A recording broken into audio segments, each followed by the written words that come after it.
whatever you do, however terrible, however hurtful, it all makes sense, doesn't it?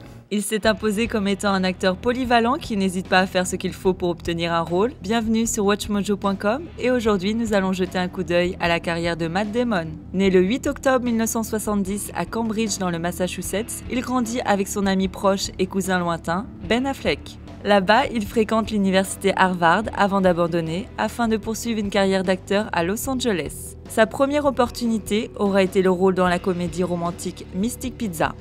Mom, do you want my green stuff? Bien que le film ait attiré peu de public, il l'aura poussé à auditionner pour un rôle principal dans School Ties face à Brendan Fraser. Après le succès de ce film, il perd rapidement 18 kilos pour le rôle d'un soldat accro à la drogue en 1996 dans Courage Under Fire. Il évitera de justesse de graves troubles cardiaques et il devra prendre pendant plusieurs années des médicaments pour corriger la contrainte interne qu'il s'est affligée. Malgré cela, son ascension se produira en 1997 grâce à sa coécriture avec Ben Affleck du film Good Will Hunting, dans lequel il sera également la vedette. Le film non seulement lui apportera une nomination aux Oscars pour le meilleur acteur, mais l'aura aidé aussi à décrocher un rôle dans le film de Steven Spielberg, Saving Private Ryan, en 1998. Cette même année, il interprétera un joueur de poker repenti dans Rounders, un film dont certains disent qu'il a fait connaître le jeu au grand public. Puis il partage la vedette avec Ben Affleck en étant l'ange de la mort dans Dogma. But you didn't say God bless you when I sneezed. Loki?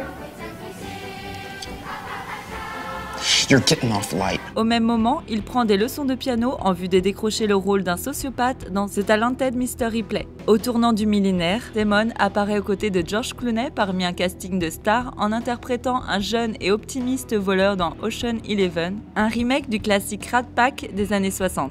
Malgré son apparition dans ces deux suites, Damon travaillera à nouveau très dur pour se défaire de son image jeune et pour se recréer. Par la suite, il s'entraînera pour devenir Jason Bourne dans Bourne Identity, puis dans ces deux suites, dont il sera la vedette entre 2002 et 2007.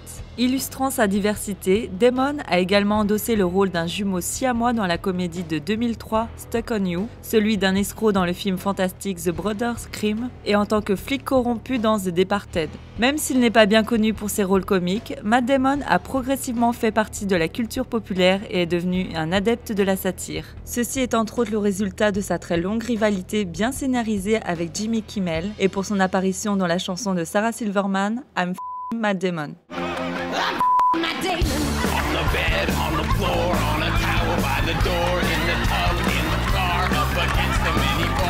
Cependant, la plupart des gens se souviennent de son interprétation hilarante dans la comédie de Trey Parker et Matt Stone intitulée Team America World Police.